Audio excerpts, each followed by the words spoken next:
जय माता भवानी, जय माता रानी। प्यारे दोस्तों, आप अभी को माता रानी सुख समृद्धि प्रदान करे और सदा सुखी रखें। कमेंट में लिखना नहीं भूले। जय माता दी। दोस्तों, जैसे कि अभी शारदीय नवरात्रि का पर्व चल रहा है और इस दौरान मां जगदम्बा के सभी भक्त मां का ध्यान करते हुए उनकी आराधना करते हैं। साथ ही मां जगदम्बा का हमें पूर्ण आशीर्वाद प्राप्त हो, इसी आशा को रखते हुए नवरात्रि में अष्टमी और नवमी के दिन देवी स्वरूप छोटी कन्याओं को भोजन कराने का भी विधान हमारे शास्त्रों में बताया गया है, जिसे सनातन धर्म को मानने वाले सभी लोग अधिकतर करते भी हैं। किंतु शास्त्रों में कन्या पूजन और कन्या भोजन से संबंधित कुछ नियम भी बताए गए हैं और उन नियमों का ज्ञान ना होने की वजह से कई बार हम मां जगदम्बा को प्रसन्न करने की जगह नाराज कर देते हैं।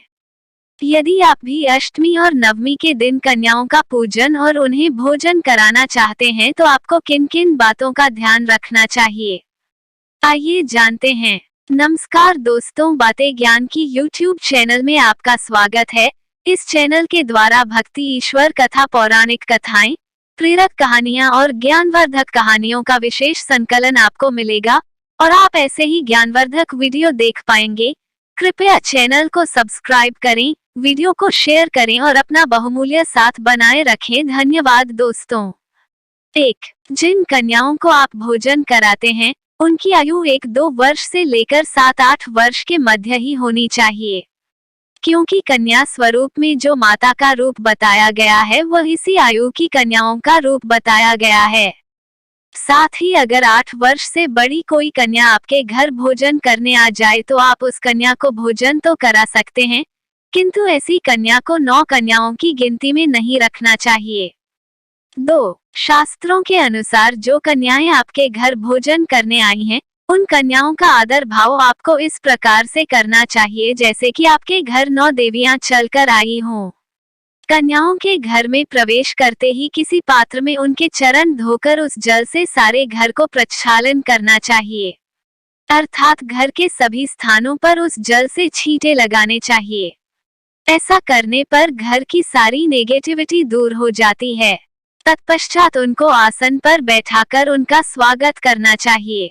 3. शास्त्रों में बताया गया है कि माता के लिए जो आप भोग बनाएं वही प्रसाद कन्याओं को भी अर्पण करें और बनाई गई प्रसादी के अंदर किसी भी प्रकार की खटाई का प्रयोग ना करें, जैसे नींबू, आमचूर, टमाटर इत्यादि। शास्त्रों के अनुसार मां जगदम्बा के भोग के अंदर खटाई का प्रयोग वर्जित है। मां जगदम्बा के भोग के अंदर आप लहसुन, प्याज इत्यादि का प्रयोग भी बिल्कुल ना करें। वर्तमान में एक और प्रथा चल पड़ी है जिसमें कई बार लोग कन्याओं को चाउमीन, पिज्जा, बर्गर आदि खिला देते हैं। शास्त्रों के अनुसार ऐसा करने से मां जगदम्बा प्रसन्न नहीं होती बल्कि रुष्ट हो जाती हैं। इसलिए भूल से भी ऐसी गलती ना करें।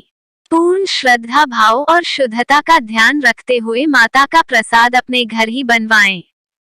माता के इस प्रसाद में हलवा, पूरी, चना, खीर, मावे की मिठाई इत्यादि बना सकते हैं और यह प्रसाद बनने के बाद सर्वप्रथम मां जगदम्बा भवानी को अर्पित करें और फिर इसी प्रसाद का देवी स्वरूप छोटी कन्याओं को भोजन कराएं।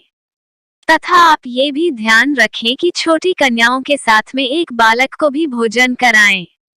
शास्त्रों के अनुसार ऐसी मान्यता है कि कन्याओं को भोजन कराने का पूर्ण फल तभी प्राप्त होता है जब कन्याओं के साथ में एक बालक भी भोजन करें। 4. बहुत से लोग कन्याओं को भोजन कराने के बाद केला, अनार, सेब आदि फल भी देते हैं। ये भी शास्त्रों के अनुसार सही नहीं है, क्योंकि नवरात्रि के दौरान व्रत रखने के बाद आप कन्याओं को भोजन कराकर फल प्राप्ति की कामना रखते हैं, फल देने की कामना नहीं करते। इसलिए कन्याओं को भोजन कराने के बाद भेंट स्वरूप कोई अन्य उपहार दें जो कि उनके लंबे समय तक काम आए, क्योंकि जितने लंबे समय तक कन्याएं आपके उपहार का इस्तेमाल करेगी उतने ही लंबे समय तक आपको मां जगदम्बा भवानी का आशीर्वाद प्राप्त होगा। आपके द्वारा शिक्षा संबंधित उपहार कन्याओं को देना भी आपको श्रेष्ठ फल प्रदान करता है।